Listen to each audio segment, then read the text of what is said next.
¿Qué tal amigos? Les habla Carlos León por acá. Vamos a tener una nueva entrevista, un nuevo conversatorio sobre lo más reciente en relación a elecciones en Venezuela del día 21 de noviembre, elecciones regionales en Venezuela y bueno, ha dado mucho de qué hablar. Ya hemos hablado, he traído contenido sobre eso en ocasiones anteriores, el número de la abstención fue muy alto, pero hoy vamos a hablar de un caso particular, el más reciente de todos ellos, que es la decisión del Tribunal Supremo de Justicia ordenando al Consejo Nacional Electoral detener el conteo de votos y a su vez eh, anular los resultados, no anular los resultados, pero de alguna forma exigir que se repitan las elecciones en el estado Barinas. Hoy conmigo va a estar un barinés, por cierto, Herman Rojas, que nos va a hablar un poco cómo está siendo la situación allá, cómo está la población, un poco del clima situacional, por decirlo de alguna manera, para los que son venezolanos y están fuera y quieren escuchar un poco la opinión.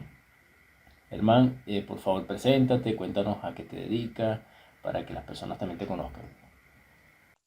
Sí, muy buenos días. Mi nombre es Germán Rojas, sociólogo, magíster en ciencias políticas, docente universitario y bueno, bien barinés 100%, metido siempre, digamos, en, la, en este clima que hay de las elecciones y bueno, en el mundo de la política y la opinión, intentando estar bien informado de los asuntos.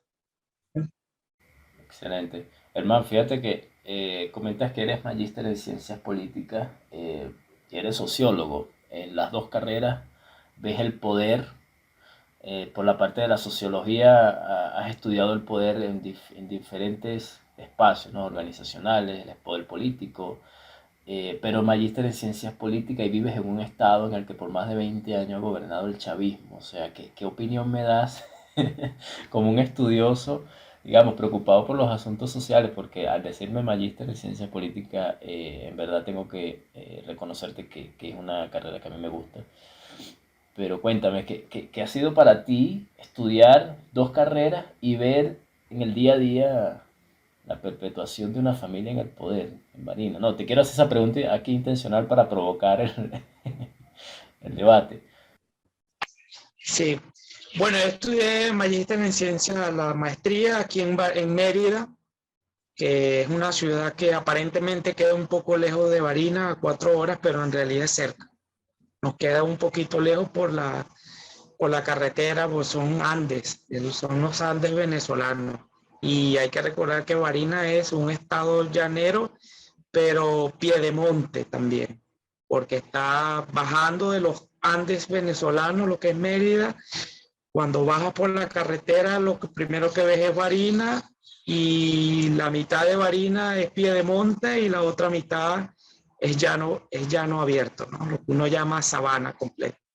Pero bueno, imagínate, es una sensación así como que los Chávez aquí han sido como una cosa, muchos dicen que se han convertido en una especie de familia gobernante por herencia, porque el primer gobernador de Barinas en el tiempo del chavismo fue el papá de Chávez, el maestro Hugo de los Reyes.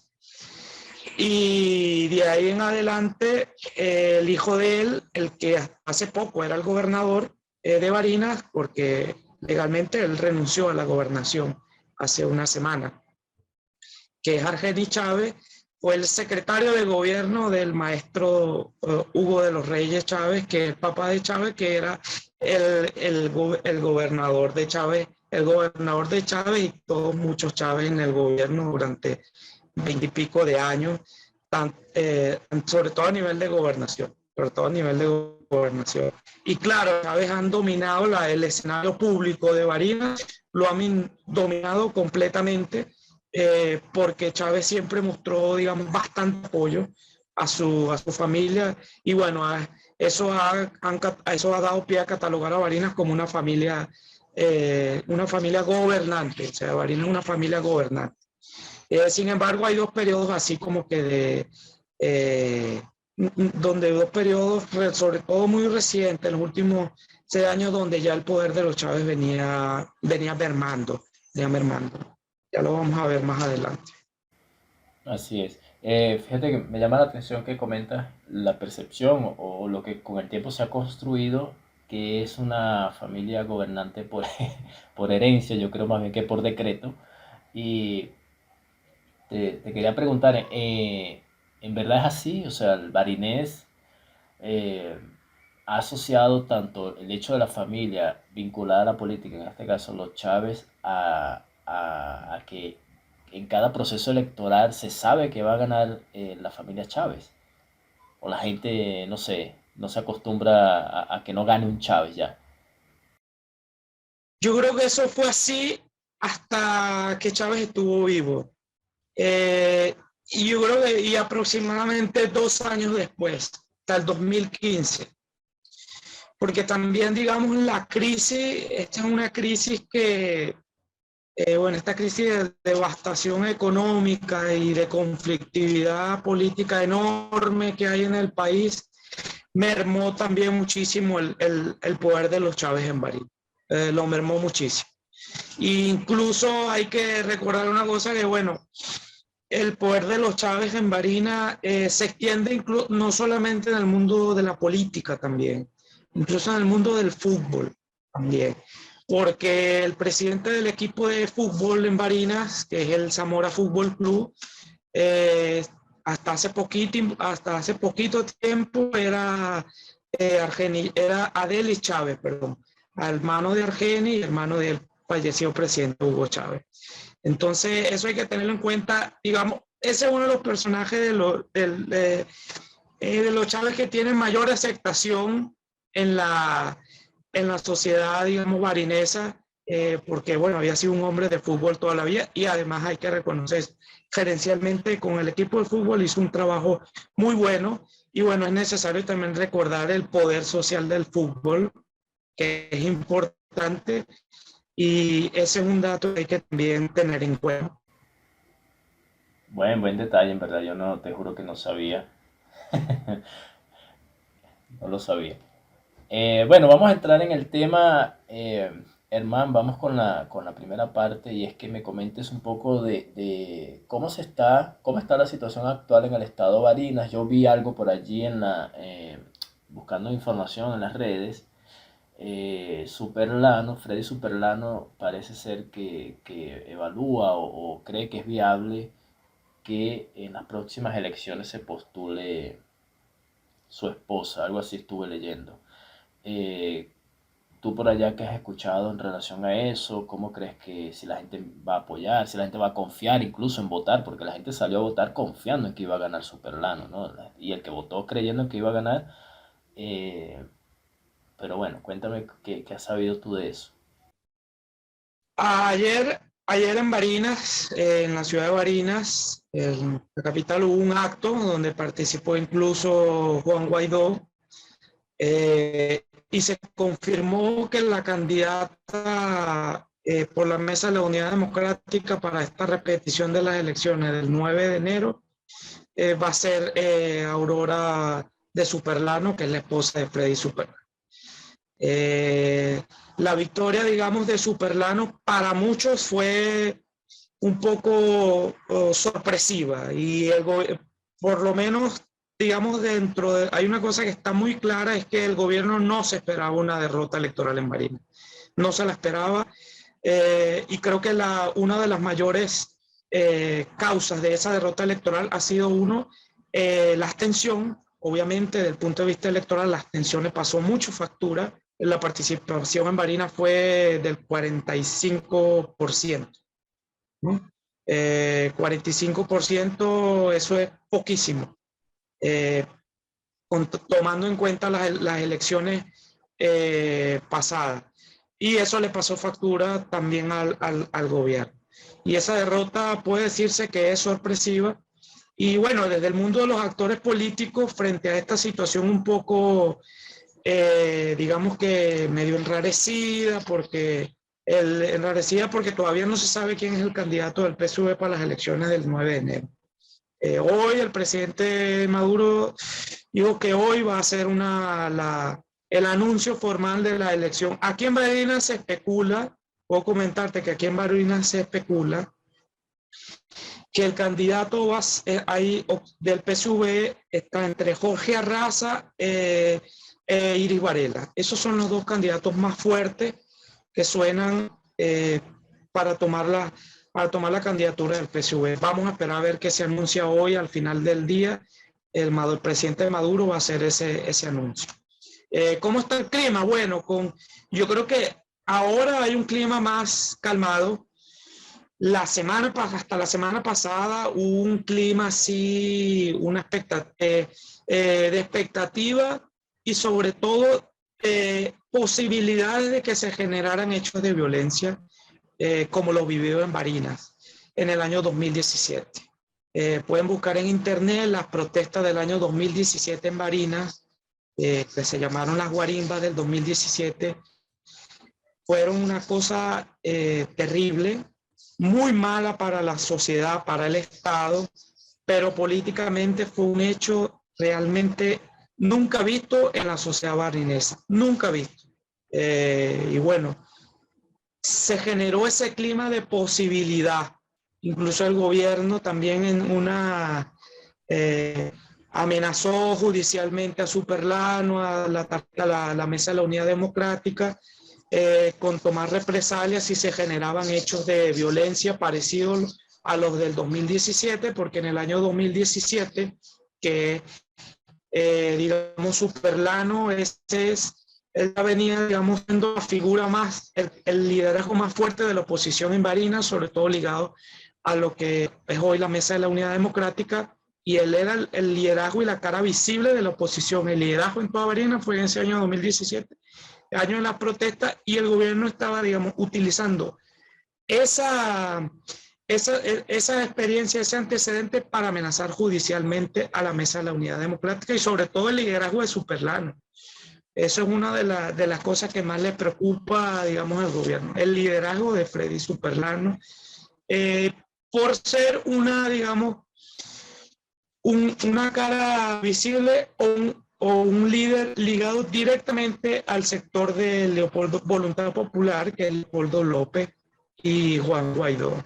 Y dentro de esta dispersión y fraccionamiento de la oposición a nivel nacional, hay que recordar que de los enemigos, ni siquiera adversarios, porque prácticamente no se ven como adversarios, sino como enemigos acérrimos, está el Voluntad Popular con el gobierno de Maduro. Hay una relación así de conflicto mucho mayor que con otros sectores de la oposición, mucho mayor. Sí, sí, y más se ha agudizado más, no en términos de violencia materializada, pero más en una especie de tensión con la ascensión de Guaidó, que también venía de Voluntad Popular, eh, cuando asumió la presidencia interina. Eh, es así, ¿no? Cuando Guaidó fue dirigente de Voluntad Popular en la Asamblea, cuando asume la presidencia de la Asamblea Nacional. Bueno, te quería preguntar también, em, ya todo lo que se ha publicado es que hubo un retardo de 8 días prácticamente. Yo creo que el retardo es continuo porque nunca se terminaron de divulgar los resultados, sino que se mandó a paralizar el conteo después de 8 días de hechas las elecciones. Pero según las comisiones electorales debían haber publicado los resultados hasta el día, si las elecciones fueron el 21, máximo el jueves 25 ya debían haber publicado el último resultado. En Barinas, en relación a ese tema, o sea, ¿qué se dice en Barinas? El por qué nunca se publicaron los resultados. ¿Cuál es el porqué que tú crees, entre todos los porqués que hubo? Porque agrego uno más. También se habló de que faltaron actas de escrutinio de votos, faltaron actas que estaban en manos del Plan República, en un municipio, creo que era el municipio de Arismendi. Es eso cierto o fue solo especulación? Esa es una muy buena pregunta. Esa es una muy buena pregunta para abrirle, digamos, el debate en ese sentido. Porque podríamos decir una explicación formal, legal, política, que lo es la sentencia, el amparo, que ya lo vamos a explicar un poquito, y lo otro, lo que se mueve en el ambiente. Bueno, en el ambiente sencillamente lo que se dice es que Arcángel Chávez siempre estuvo ligado al sector de Diosdado Cabello, ¿no? Es una cosa muy clara. Recuerden que el gobierno, digamos, dentro del gobierno, alto gobierno, hay gobernadores que están más ligados a uno que a otro grupo, uno más con Maduro, otro más con Diosdado Cabello, otro, por ejemplo, con Tarek Aizami, y hay una especie de repartición de poder territorial, ¿no?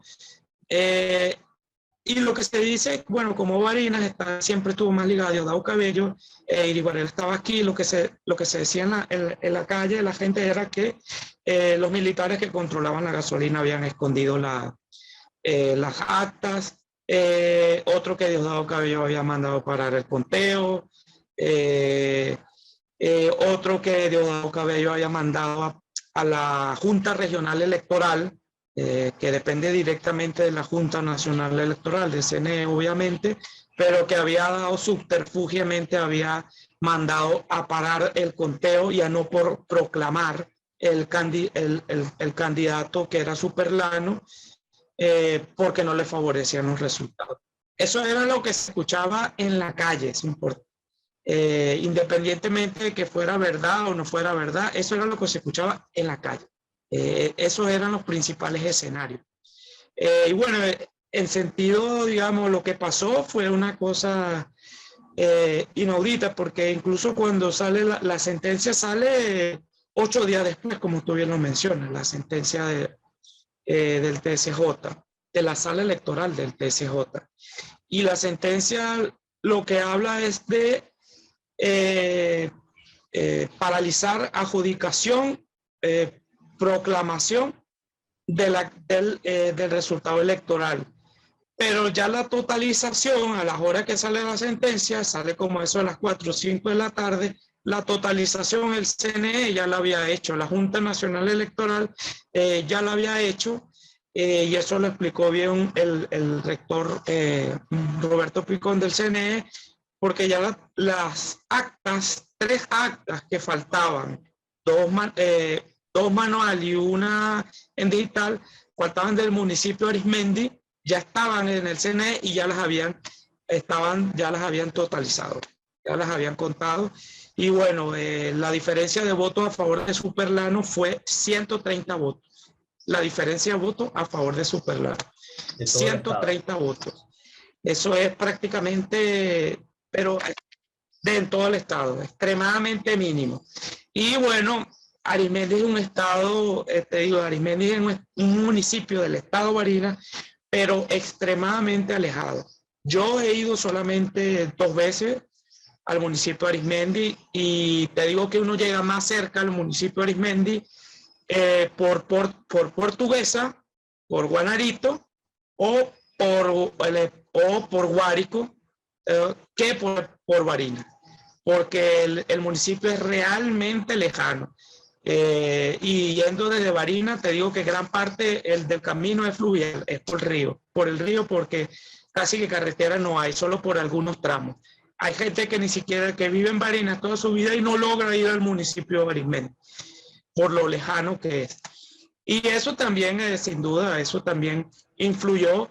Pero bueno, creo que también lo que está claro es que hubo una operación Morrocoy, una operación de lentitud, de entregar incompleto, de ralentizar el proceso, para también como una especie de enrarecer el clima, quién gana, quién no gana, y ahí volar, digamos, dejar a la imaginación todos los posibles escenarios, pero en el fondo, digamos, lo que se sabía, digamos, dentro de este escenario de calle, era que realmente Superlano no había ganado por una cosa muy lógica, que era otro escenario que se movía en la calle. Bueno, si Superlano no le habían dado la proclamación era porque él había ganado. Si no habían dicho 7 días después, solamente faltando 3 actas, quién había ganado era porque Superlano había ganado. Y eso fue lo que sucedió en realidad. Exactamente.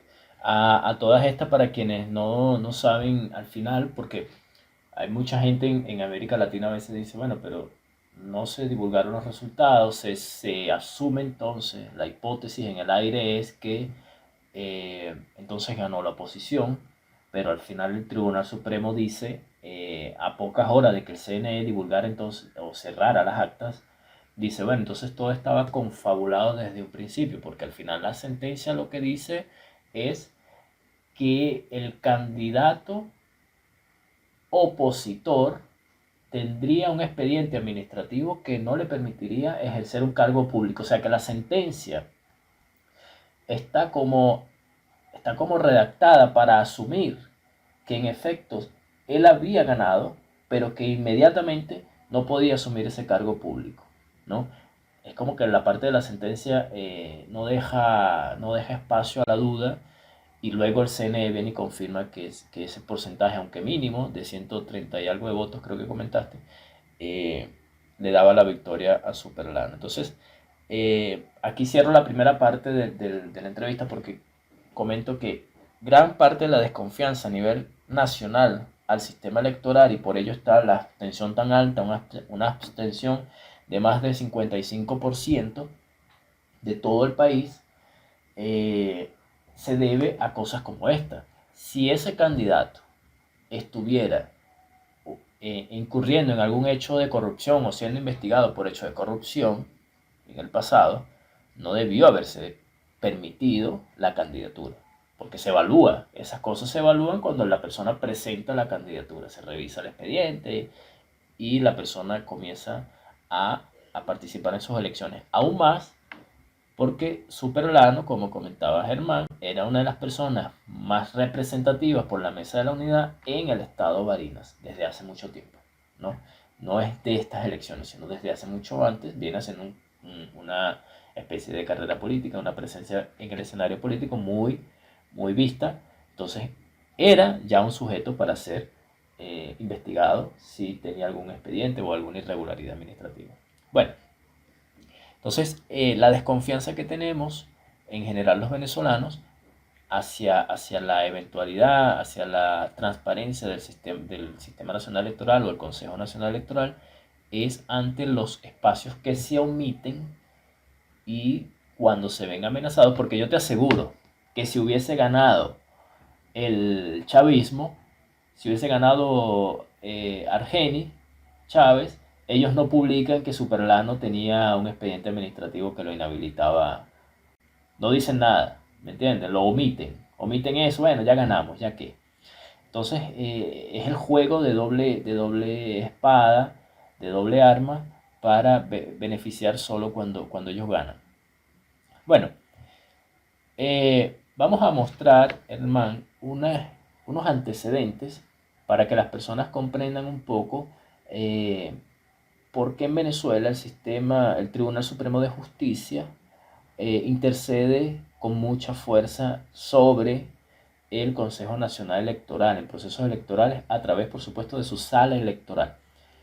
Hay unos antecedentes en Venezuela que tienen que ver con esas elecciones impugnadas, candidatos que fueron impugnados, que no asumieron el cargo y algunas fechas importantes que nosotros hemos separado para darle ejemplos de por qué esto también alimenta la tesis de que en Venezuela no se respetan las instituciones, no se respetan las instituciones del voto, en este caso la democracia, las elecciones, y aumenta, por supuesto, la tensión de que el autoritarismo atribuido a la dictadura no garantiza elecciones libres en el país. Vamos a empezar. Tú estás viendo, tú tienes también la imagen, ¿no? La que yo te compartí. Ok, 2015. Tenemos en el 2015, wow, tenemos que remontarnos a casi 6 años, ¿no? Ya, hoy es 5 de diciembre y el 6 de diciembre del 2015 hubo elecciones de diputados, ¿no? De la Asamblea Nacional, donde el resultado dio como mayoría a la oposición con 112 puestos o escaños alcanzados versus 55 del chavismo. Maduro, en aquel momento Maduro, aparece en el internet, pueden buscar, Maduro califica esas elecciones como golpe electoral fascista. Y bueno, todo ese discurso emprende una persecución, digamos, al CNE para que aceptara un recurso que inhabilitara no se permitiera la juramentación de tres candidatos, de tres opositores, perdón, y uno chavista, ¿no? Que en total eran cuatro. Bueno, ¿qué recuerdas de aquella época, hermano? Bueno, mira, antes de decirte qué recuerdo, te puedo hacer un comentario que eso que cerraste, porque hay que juntarlo con esto. Esa sentencia que elimina prácticamente las elecciones, esta elección del 21 de noviembre en el estado de Guarina es una cosa inaudita, porque quien interpone el amparo es alguien que se llama Adolfo Superlano, que no es familia de Superlano, por cierto, no lo es. Él es la persona que introduce el escrito legal y lo que pide es un amparo para que Superlano no ejerza ese cargo porque tiene una habilitación de la Contraloría General de la República. Es una cosa inaudita que prácticamente lo reinhabilitan después de haber ganado la elección, como tú explicaste. Es decir, pasó todo el proceso de campaña sin que el CNE dijera nada sobre eso y la sala electoral hace una especie de reinhabilitación luego de haber ganado la elección. Una cosa inaudita, y estos tres antecedentes que tú tienes ahí nos dan, digamos, la conclusión, y hay que decir, estas elecciones son elecciones dentro de un marco de gobierno autoritario, no son elecciones democráticas. Son elecciones dentro de en el marco y reglas de un gobierno autoritario que no tiene límites para ejercer el poder. Como el CNE, como esta elección, el CNE tuvo unas mejorías de las reglas de juego, como no pudo con el CNE, ahora utilizó el TSJ, que ahí él no tiene, digamos, control. O sea, no hay un autocontrol, es decir, no es como es en el caso de Brasil, que el Tribunal Supremo Federal ha sacado no sé cuántas sentencias en contra del gobierno de Bolsonaro. Eso es muy diferente. Aquí el TCJ, hay que decirlo, nunca desde el año 2015 aproximadamente, ha fallado en contra del gobierno de Maduro, nunca.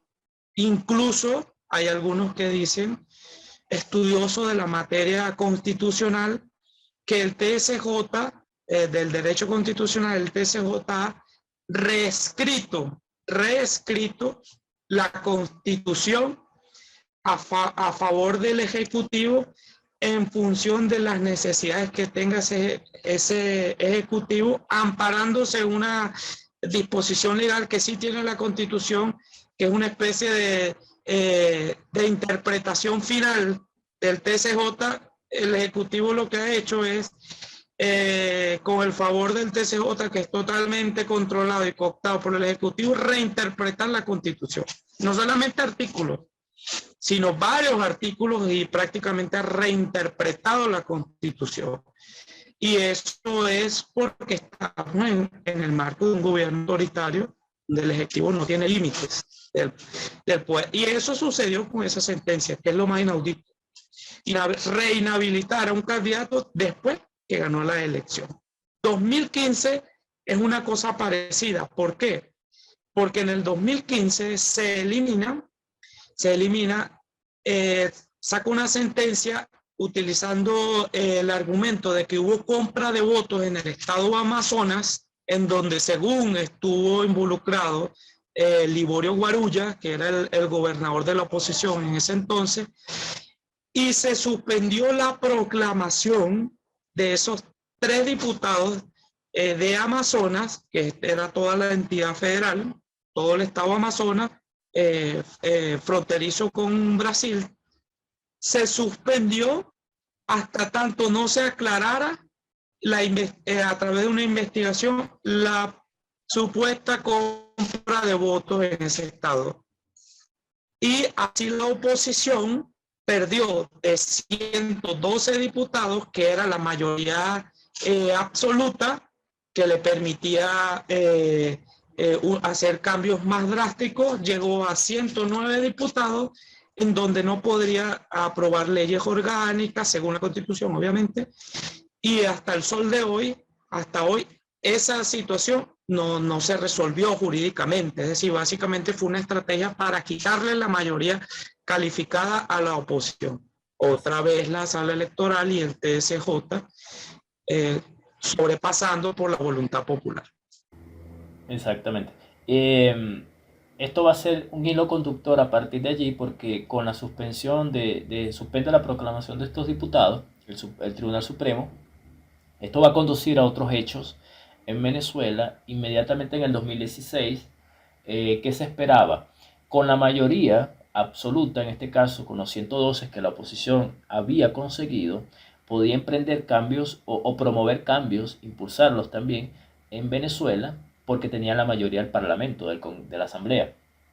Pero al quitarle estos tres, perdían esa mayoría absoluta y por lo tanto, de alguna forma, iban a perder un poco de control en las decisiones que esperaban tomar. Pero esto va a ser motivo importante porque en el 2016 el CNE, ¿no? Otro antecedente electoral, el CNE aplaza, suspende por 6 meses las elecciones regionales en Venezuela. Por 6 meses. Ellas debían haber sido en inicio, ¿no? Del año. No, no, perdón. Debían haber sido en el año anterior también. Creo que era así. Ajá, finales del año 2015. Ajá, eso.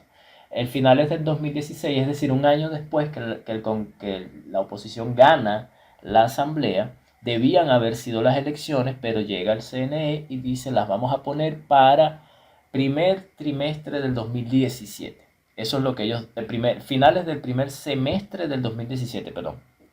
Bueno, ese año, con esa mayoría del Congreso, se pudo haber emprendido lo que sería el referéndum hacia Maduro, pero con esta acción de inhabilitar a los diputados se bloquea esa posibilidad y también empieza en Venezuela a venderse el discurso bueno, ya estaba hace mucho tiempo, ¿no? El tema de la guerra económica.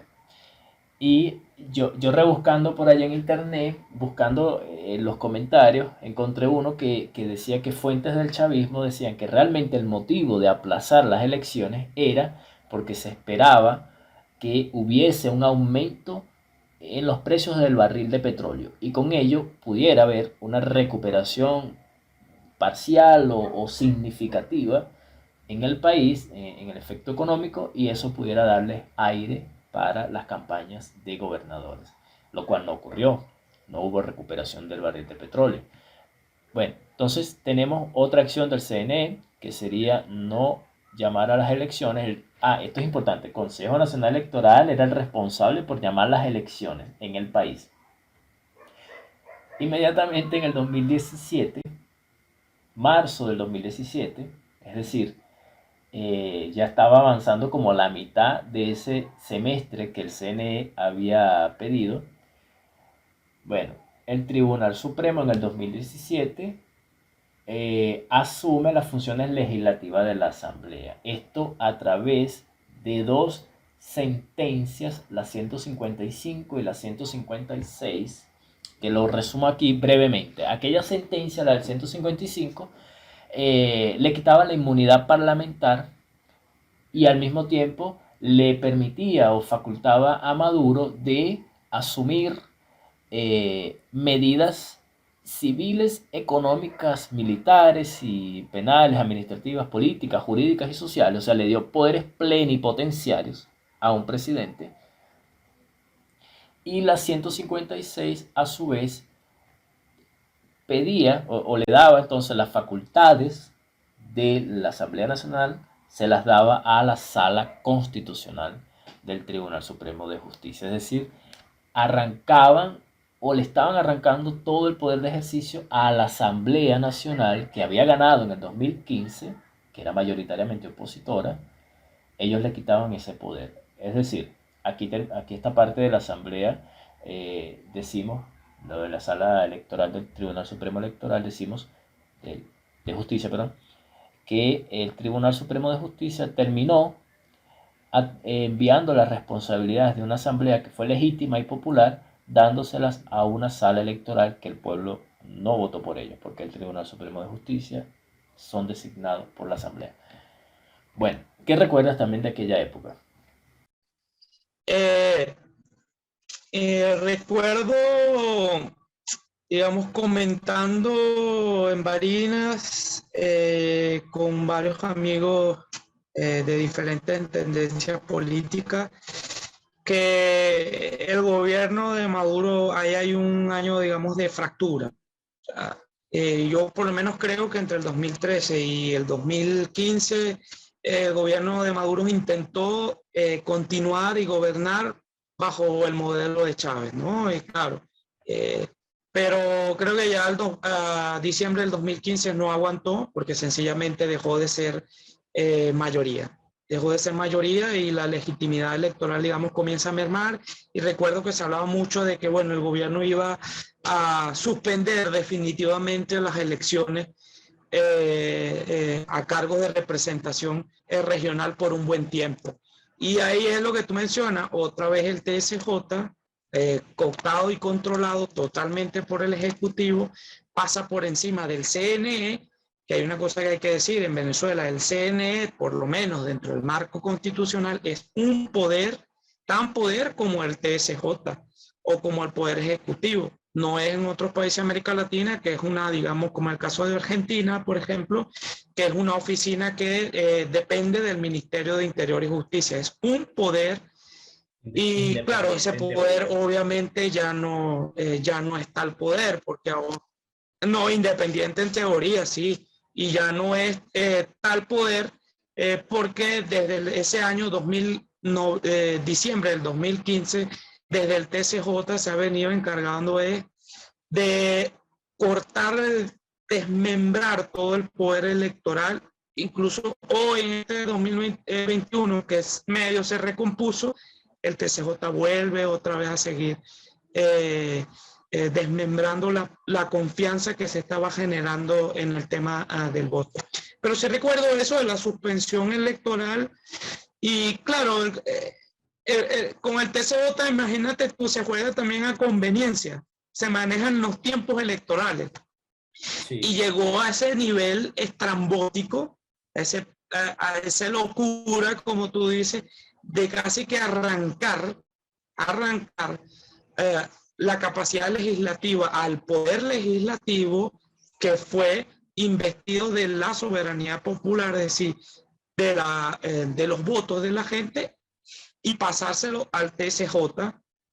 Yo creo que en realidad no fue digamos, totalmente eficiente esa medida. Yo creo que no se salió con todas las que esperaba. Creo que a nivel, ahí empieza el conflicto a nivel internacional, el problema de las sanciones, el problema de los desconocimientos Sí. de las medidas del gobierno y no solamente, y no solamente por el caso de los países occidentales, que uno puede decir, bueno, Estados Unidos y la Unión Europea. Recordemos que incluso China paró prácticamente su inversión, todos los programas de inversión y los planes de inversión que tenía en Venezuela, porque una la recuerdo en ese año, 3, 4 meses después de esa fecha que tú mencionas, que China tajantemente lo dijo, si los acuerdos no pasan por aprobación de la Asamblea Nacional, que es el poder legislativo, nosotros no podemos seguir avanzando en los planes que se habían acordado ya que venían del gobierno de Chávez, ¿no? Así es. Eso que acabas de comentar, Yo te lo juro que lo iba a decir porque en la 155, en la asamblea, en la sentencia 155 de ese entonces, le daba a Maduro esos poderes para actuar en función de las medidas económicas o civiles, pero la asamblea, China dice no. eh, Todos los acuerdos económicos que hayan con Venezuela tienen que ser reconocidos por la asamblea del país y no por el gobierno de turno. Porque otro gobierno podía decir no reconocemos esa deuda. En cambio, cuando la asamblea, que es originaria y soberana, lo reconocía, obviamente cualquier gobierno en el futuro tenía que reconocer esa deuda, valga la redundancia, hacia China. Pero aquí yo olvidé mencionar qué es lo qué es lo que desata que el Tribunal Supremo declarara el desacato a la Asamblea Nacional. Y es que acá parece que, porque la Asamblea Nacional en ese año juramentó a aquellos 3 diputados. Y como ellos estaban yendo en contra de la sentencia que anulaba la proclamación de esos diputados, la juramentación de esos diputados, entonces tomaron un motivo para declararla en desacato porque no estaba cumpliendo las decisiones. Y lo segundo, que es lo que tú comentabas, el hecho de que como estaba agudizada la situación económica, Maduro quería seguir pidiendo préstamos a otros países, entre ellos principalmente a China, y al no tener la mayoría en la asamblea para poder llevar al frente estos préstamos, estos pedidos, estos créditos, también intercede en la Asamblea Nacional para, ya van a ver lo que nace de allí, para poder continuar en el poder a través de la consecución de más deuda externa. Otra cosa importante aquí fue que, bueno, esto llevaría adelante una serie, una importante crisis institucional en Venezuela como nunca antes vista, porque se estaba viendo que eh, todo el cuerpo judicial estaba tomando ya una forma arbitraria, tomando una forma arbitraria. Bueno, con todo esto, vamos a poner a China como ejemplo. Si China le dice a Venezuela, mira, somos socialistas y todo lo que quieras, pero aquí yo no voy a enviar dinero si la asamblea no me lo reconoce, si el poder soberano no me lo reconoce. ¿Qué dice Maduro? Bueno, como el comercial, te lo tengo. Llegaron y lanzan en mayo la Asamblea Nacional Constituyente. Dicen, bueno, como la Asamblea, porque ellos argumentan que no hay Asamblea, porque la Asamblea está en desacato, entonces el país no se puede detener.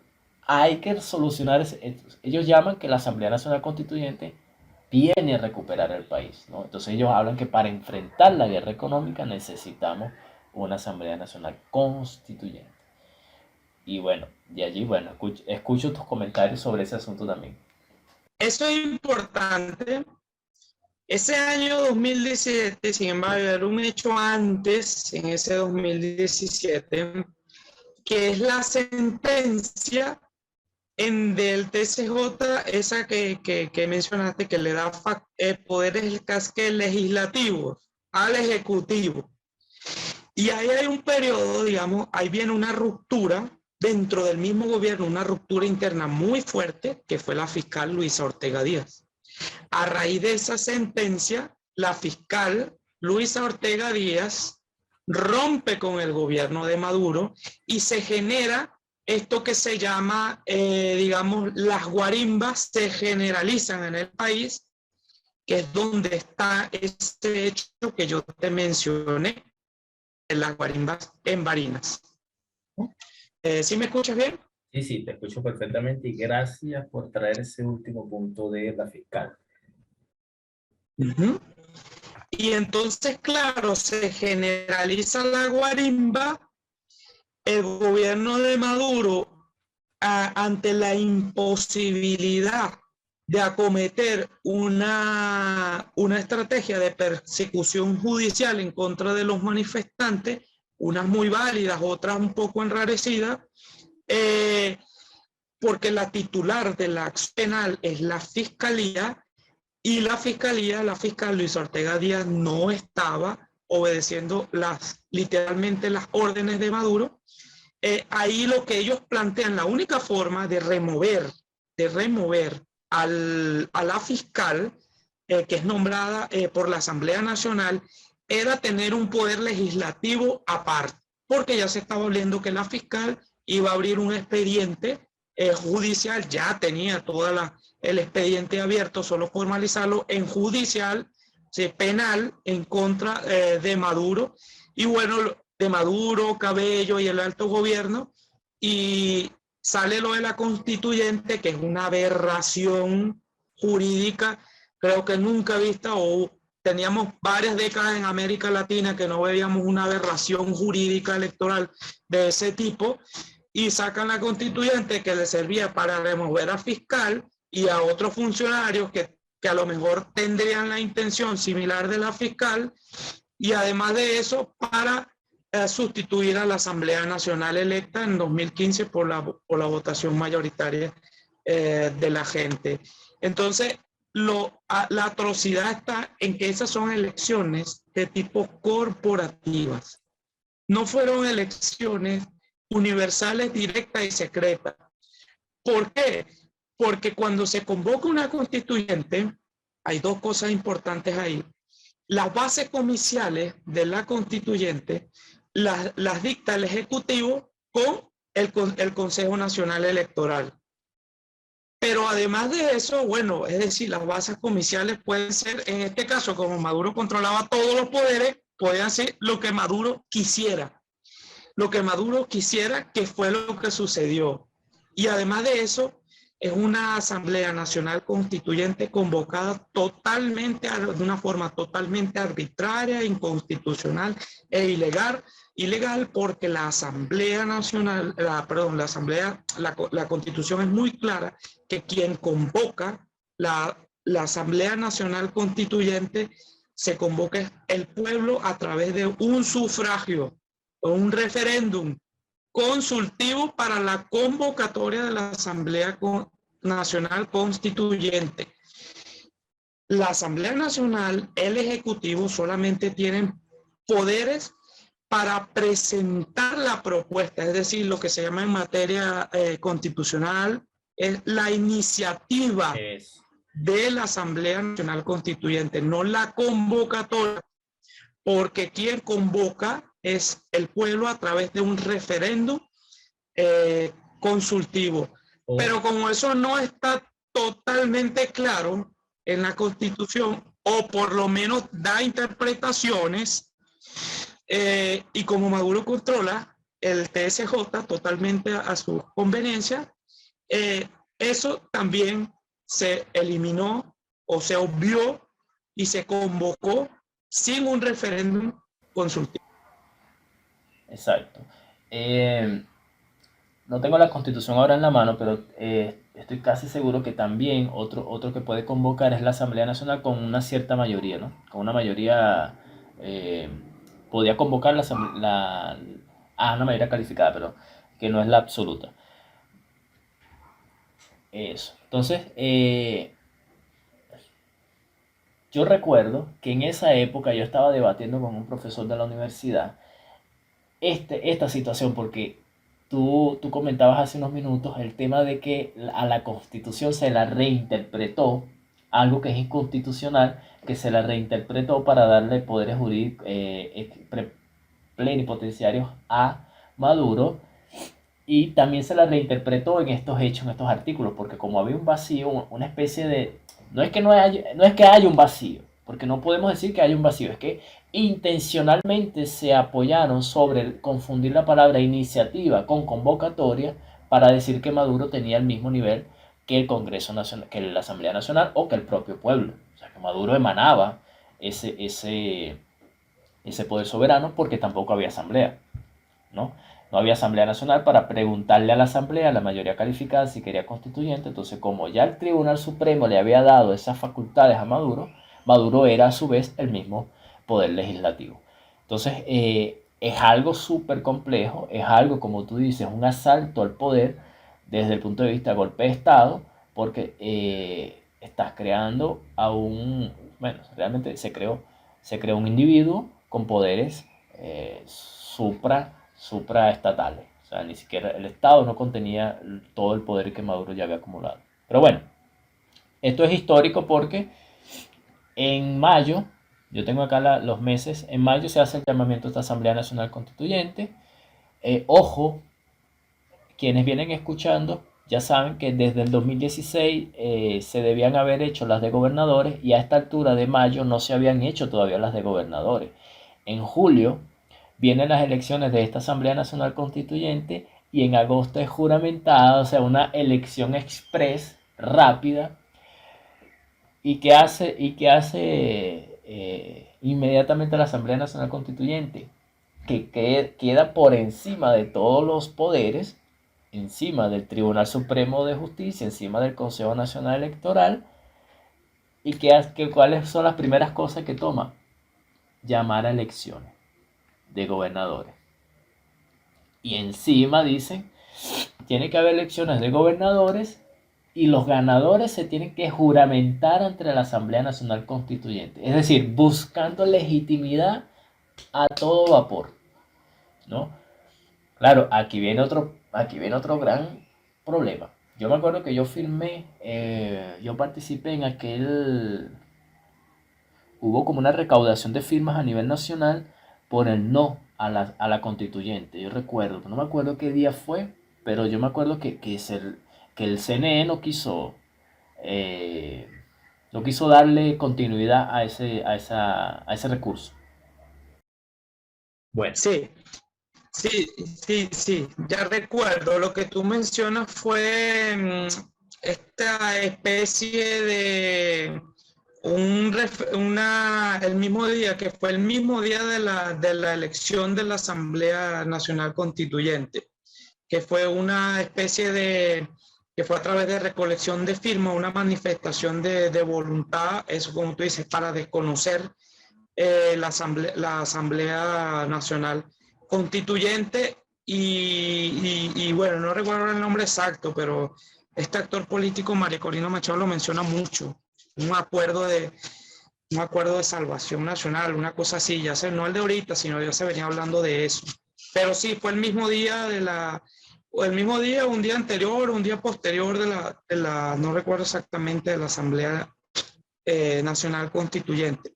Pero sí, lo de la Asamblea además viola el carácter, yo lo recuerdo, universal, directo y secreto, porque cuando una elección es universal, directa y secreta, para que se cumpla ese principio democrático, significa que toda persona que elige puede ser elegida también. Eso en traducción, en esa asamblea no fue así, porque la elección fue por sectores sociales. Imagínate tú este nivel, por sectores sociales. Entonces el gobierno, claro, sacó de consejos comunales, de obreros, todas organizaciones controladas por el Ejecutivo directamente, todas. Entonces, claro, tú no votabas por un candidato prácticamente, estabas votando era por una organización controlada por el Ejecutivo. Es una locura. sí, sí. Fue una especie, fíjate que en el extranjero, sobre todo acá en Brasil, se confunde sobre el asunto de Venezuela, ¿no? Se dice que en Venezuela es el país con mayor inclusión, porque los sectores populares, diversos sectores sociales, uno de los países donde existe mayor cantidad en el mundo de movimientos sociales, son incluidos en procesos electorales o son llamados a participar en los procesos electorales. Pero no se entiende el trasfondo de esto. Primero, yo tengo que admitir que a veces por dificultades del idioma, tratar de explicar estos asuntos, tú terminas como que, bueno, dejando que él siga con su nube negra para tú no perder el tiempo de convencerlo de que hay una usurpación al poder, no quiero decir al poder como reconocimiento, sino usurpación al poder de las instituciones, porque estamos hablando de que esta Asamblea Nacional Constituyente pasa por encima del Consejo Nacional Electoral, que ya viene corrupto, que el Tribunal Supremo Judicial, que ya viene también corrupto, y encima viene a doblegar a la oposición, porque cuando tú me dices, no, que el ganador se tiene que juramentar ante la Asamblea Nacional Constituyente y si no, le quitamos el mandato, como lo hicieron, en efecto, ya vamos a mencionar de qué estamos hablando, pero esto lo que abrió fue una persecución política, sin duda. Entonces, Sin duda. Caso emblemático, Juan Pablo Guaní. Ese es el caso emblemático que representa esa persecución que tú estás mencionando. Claro, como Juan Pablo Guanipa viene de un sector de primero, digamos, que es de primero justicia, que es uno de estos sectores con, digamos, también con una confrontación de tipo amigo-enemigo con el gobierno, lo obligan, después de ganar la gobernación del Zulia, lo obligan inconstitucionalmente a tener que juramentarse ante la Asamblea Nacional Constituyente y claro, obviamente, lo que la gente dice, bueno, si te juramentas, estás reconociendo el poder de Maduro, que Claro. controlaba esa Asamblea Nacional Constituyente. Y entonces no se juramenta, la Asamblea Nacional Constituyente lo que dice es hay que repetir las elecciones porque el ganador no se juramentó en la Asamblea Nacional Constituyente. Una cosa absurda, absurda, porque además hay que recordar una cosa, en democracia no solamente eh, es democrático cuando se ganan elecciones medianamente competitivas o totalmente competitivas, sino cuando la persona que gana la elección puede ejercer sus funciones constitucionales también. Es decir, no solamente competir, ganar, sino también competir, ganar y gobernar en función de la ley. Y eso incluso hoy con estas gobernaciones que ha ganado la oposición, está obviamente en entredicho. Exactamente. Para ponerlos en perspectiva, en retrospectiva, perdón, o en contexto, en mayo de ese 2017 se llama la Asamblea Nacional Constituyente, que finalmente es juramentada en agosto de 2017. Las elecciones de gobernadores ocurren 2 meses después, porque son en octubre del 2017. Guanipa, que es el candidato de la oposición, ojo, aquí hay 5 gobernaciones, no recuerdo todas, pero sé que una de las más emblemáticas también por la cobertura mediática que tuvo fue la gobernadora del estado Táchira, que ella sí se juramentó, ¿no?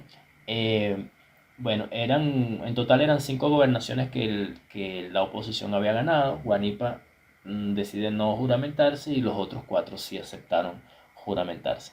Eh, con esto fue en octubre, se asigna estoy buscando acá la noticia para poder ver, a Balbuena, a esta chica se llamaba, es una mujer, Deli Balbuena, como gobernadora interina del estado Zulia, que en ese entonces ella era presidenta del legislativo regional.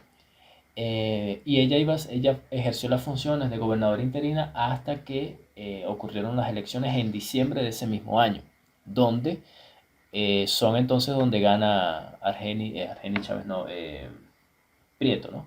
Omar Prieto, que era el gobernador actual de Zulia. Ok.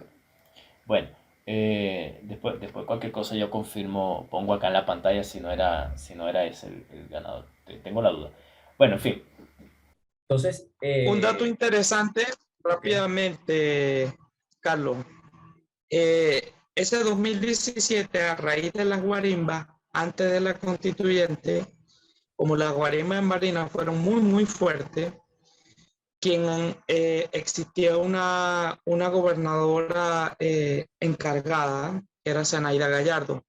Y rápidamente, en el primer día, segundo día de la guarimba, nombran secretario de gobierno a Argenis Chávez, secretario de gobierno, otra vez, como ya había sido, y a los días renuncia Zenaida Gallardo y quien asume encargadamente la gobernación fue Argenis Chávez.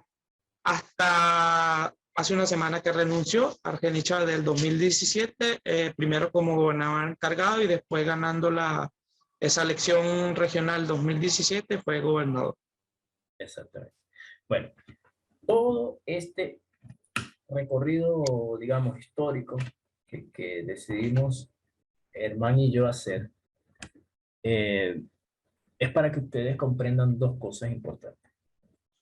Primero, esto último que agregas, nos dice que Argenis Chávez al final nunca concurrió en proceso electoral, ¿no? Él asumió el cargo ante una designación. por otro No, lado. sí, él fue a la elección regional del 2017. Y Él ganó. primero asume unos meses. Ah, ok. Sí, sí, él ganó, él ganó. Ok. Él ganó esa elección que se la gana hace 4 años a Freddy Superlano, precisamente. A Freddy Superlano. Perfecto, maravilla. Este recorrido histórico es para mostrarles cómo en el pasado las sentencias del Tribunal Supremo de Justicia actuaron para detener la juramentación de ciertos candidatos, de ciertos ganadores a determinados procesos electorales. Comenzamos con el ejemplo del 2015, cuando suspende la proclamación. Mencionamos el ejemplo del 2017, cuando asume las funciones legislativas de la Asamblea, desconociendo a la Asamblea Nacional. Mencionamos, bueno, Herman mencionó los ejemplos de Amazonas. También en el 2017, en esas gobernaciones, aquí quiero mencionar rápidamente el ejemplo de el estado Bolívar, ¿no? Cuando olvidé el nombre de este candidato, que ganó las elecciones y el chavismo, el día de la divulgación de los resultados, apareció que le habían sumado 1.150 votos al candidato del chavismo y le habían restado 150 votos a él. Déjame ver acá de quién estamos hablando, que no recuerdo el nombre del candidato. Eh, a ver que no quiero pasar por alto ese hecho también. Eh, Se sumaron 1.996 votos al chavismo y se restaron 150 votos a la oposición. Esto pasó en el 2017 también, en el caso del gobierno de Bolívar. Copias de las actas de escrutinio, de 13 mesas de votación, testigos electorales de la oposición se hicieron con ese material y llevó el caso al Consejo Nacional Electoral. El Consejo Nacional Electoral remitió el asunto al Tribunal Supremo de Justicia y hasta entonces no hubo respuesta del Poder Electoral ni del Poder Judicial. Acá estoy olvidando el nombre, te lo juro que olvidé el nombre del candidato de Bolívar en ese entonces. Gobernador Andrés Velázquez. Eso. Andrés Velázquez. Y por el PSUV era un militar retirado. No recuerdo ahora el nombre de cuál era. No, 2017. Yo acá lo estoy buscando rápidamente. Sí, es uno de los escenarios que se hablaba en la calle, en el común, era eso, que se habían robado las elecciones en Barinas hace 15 días, como en el caso de Bolívar.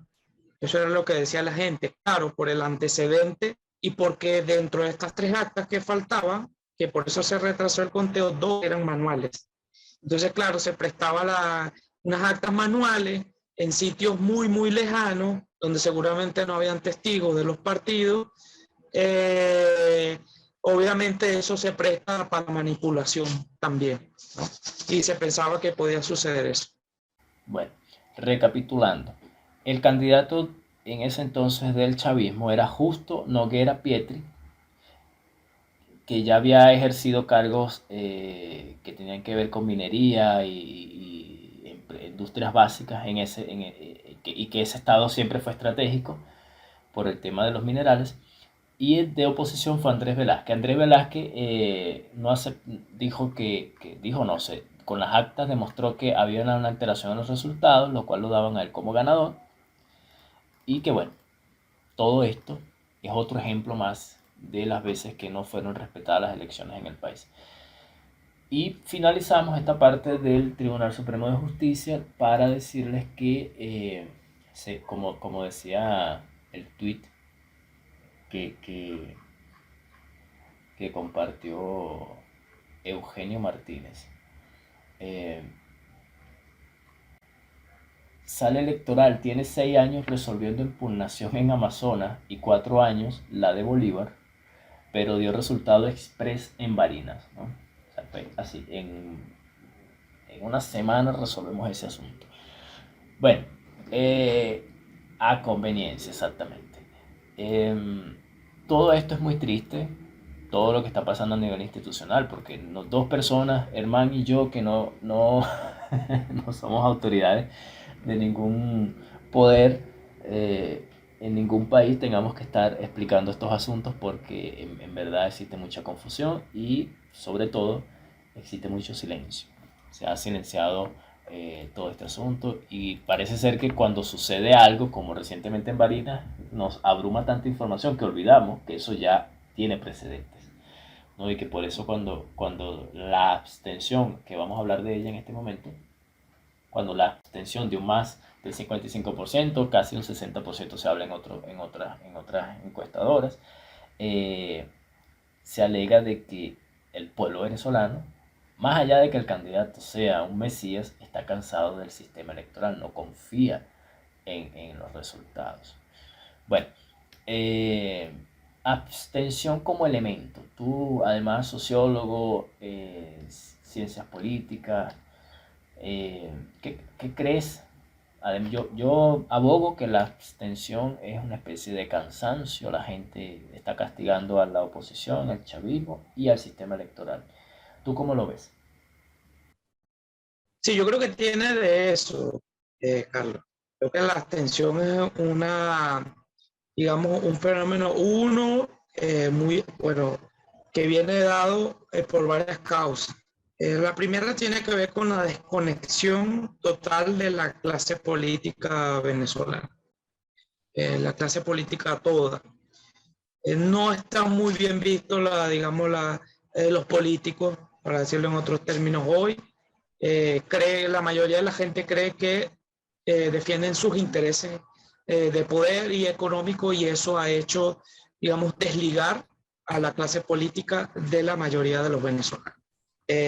Segundo, hay una abstención que obviamente ha sido producto de una estrategia opositora de hace 4 años, precisamente desde esas elecciones regionales del 2017, bueno, de no votar para no legitimar al gobierno de Maduro. Eso ha pesado también, eh, aunque creo que lo que tiene mayor peso es sencillamente que, bueno, la abstención, que sería la tercera causa, que la gente también se desconectó de la política en su mayoría. Es decir, porque la sociedad venezolana desde el punto de vista económico está devastada, desde el punto de vista social también. Y eso ha alejado a la gente porque la mayoría, digamos, vive en un eterno, como decimos cotidianamente, un eterno resuelve. ¿Entiendes? O sea, hay que resolver el agua, si no hay agua, yo por lo menos que vivo en un estado como Barinas, que toda la ciudad de Barinas la atraviesa un río que viene de las montañas de Mérida y hay zonas que no llega el agua por un mes, 2 meses, 3 meses. Entonces, si no llega el agua hay que buscar la forma de resolver cargando o pagando tanques que tiene el suficiente ingreso para pagar una cisterna. Entonces, cosas como esa, si se dañó la luz falla mucho, no hay gas, el gas dura muchísimo, bueno, hay que resolver comprando una cocina eléctrica, buscando leña, los que no pueden comprarse una cocina eléctrica, y así, ese eterno resuelve, que es expresión de un empobrecimiento terrible de la sociedad, terrible, ha hecho, digamos, que la gente deje de importarle la política. Deje de importarle la política porque como que la política está muy concentrada en el tema del poder, o sea, la disputa quién gobierna, tú, yo, tú te robas, las elecciones aquí, allá, y la gente dice, bueno, aquí en realidad, en el cotidiano, la gente lo que dice es que aquí quien tiene plata son los políticos sí tienen bastante plata, dice la gente, ¿no? Dice la señora, el señor del barrio, tanto de un lado como de otro, eso sí tienen plata. Entonces, eso es que una expresión del alejamiento de la gente de la política y eso tiene como consecuencia una abstención muy, muy alta, que ya no es solamente por la estrategia de que no voten para no legitimar al gobierno de Maduro, sino no vote, bueno, sencillamente no me interesa mucho lo que pase, porque como gane quien gane, los problemas, la gente no tiene la expectativa de quien gane va a resolver los problemas, pues entonces yo me quedo en mi mundo intentando resolver los problemas como yo pueda, resolviendo aquí o esperando, digamos, la remesa y haciendo cosas con las remesas para resolver. Yo veo así la abstención. No, no, está muy completo tu comentario porque apoyándome un poco en lo que comentas, sobre todo en la parte que más me gustó, en lo que me quiero apoyar es en el día a día. Al final, la política del ciudadano es cómo ve el día a día, cómo cuando se levanta, qué hay en la nevera, qué hay en la cocina. Y el venezolano, vamos a hablar, poner el ejemplo, el barinés, un ejemplo, eh, bueno, somos seres humanos que al final nuestra vida es pragmática, o sea, lo que vemos en el día a día. Entonces, si yo vivo en un estado que lo atraviesa un río, ¿cómo es que en mi casa yo tengo más de un mes sin agua? ¿Me entiendes? Son cosas que tú dices, ¿dónde está la gestión aquí? Esta gente que se pelea todos los años por ganar un cargo y supuestamente traer felicidad, no lo hace, aunque tengamos que dejar muy claro acá que en 23 años en Venezuela ha gobernado la mayoría de todo ese tiempo el chavismo. En todas las mayorías de los cargos donde ha llegado la oposición, donde se ha visto más ha sido en el Congreso, en la Asamblea Nacional. En estados como Barinas ha gobernado el chavismo todos estos años. No hay pretexto para decir es que la oposición, es que el imperialismo, pero ustedes han gobernado ahí todo este tiempo. O es que también me van a decir que ustedes no fueron capaces de defender al país de un imperialismo. Entonces son unos incapaces, porque también están diciendo, ok, te voy a comprar la tesis de que el imperialismo no... Bueno, ¿y ustedes qué son? O sea, ustedes no fueron capaces de... Tienen desde el 80 y tanto peleando porque derrotar el imperialismo y todos estos veintitantos años que llevan al poder nunca tuvieron un ápice de estrategia para defender un país. No, porque son, en cierto modo, no es parte de su preocupación. Su preocupación es la hegemonía, quedarse en el poder. Bueno, hermano, ajá, Sí, último comentario. Creo que eso, el tema de la gestión y los servicios públicos, es una cosa que el alto gobierno está intentando resolver pensando en el 2024. Incluso ahí está en internet, pueden buscar cuando le preguntan, un periodista de Barinas le hace la pregunta a Argeni Chávez, cuando presenta oficialmente su renuncia ante la opinión pública, le pregunta por qué cree que salió derrotado, y la respuesta de él es extremadamente importante, porque él dice, eh, la, la abstención, pero sobre todo la incapacidad para resolver los servicios públicos. El tema del agua, el tema del gas, el tema de la electricidad. Él reconoce que no tener la posibilidad de resolver eso le mermó la cantidad de votos necesarios para ganar la elección. Y eso no es casual, sino que eso es una muestra también bueno, de sinceridad, que expresa el gran problema en Venezuela, el gran problema de los servicios públicos. Yo esta semana que estamos terminando estuve en Caracas, y igual vi colas también por la gasolina. Claro, en la carretera tú te encuentras que en la única donde no hay cola es en las estaciones de servicio dolarizadas, pero en las subsidiadas las colas son enormes también. Claro, no es la misma dimensión que en el interior del país, pero sí, sí hay, y eso es un dato importante, sobre todo pensando el gobierno de Maduro en las elecciones del 2024. La gestión, los problemas cotidianos y los servicios públicos sobre todo. yo creo que no soy tan optimista, te lo juro que no soy tan optimista en relación a que ellos resuelvan el tema de la gestión, aunque fuera una ayuda, pero ¿por qué no? ¿Por qué creo que no? Aunque ellos tengan que replantearse todo su dogma, porque ellos siempre han politizado la gestión. El, el hecho de que, fíjate tú, cuando ganó, creo que fue en Mérida, En Mérida pusieron un protector de Mérida, la corporación, no sé qué cosa de Mérida.